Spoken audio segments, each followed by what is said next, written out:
Hello বন্ধুরা, আজকে বানাবো কাঁচকলার খোলা বাটা। ওর জন্য সেদ্ধ করে কাঁচকলার যে খোলাগুলো আছে ওটা নিয়ে নিলাম, দুটো কাঁচকলার খোলা। সঙ্গে রয়েছে রসুন, আদা, নুন, হলুদ, কাঁচা লঙ্কা আর কালো জিরা, সব মিলিয়ে নেব।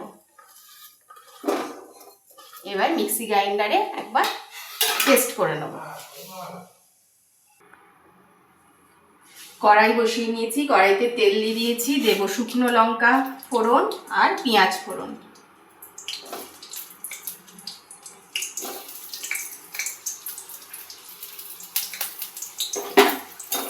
এটা একটু ভাজা ভাজা হলে তারপরে এই কাঁচকলার খোলা বাটাটা দিয়ে দেবো।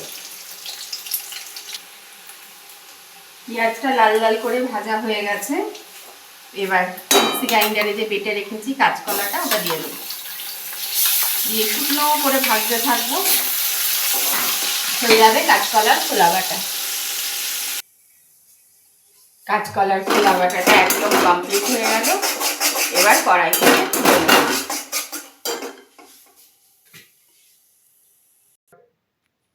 আমাদের কাঁচকলার খোলা বাটাটা একদম হয়ে গেছে, খুব সুন্দর। তো থ্যাংক ইউ বন্ধুরা, তোমরাও সবাই বানিয়ে দেখো।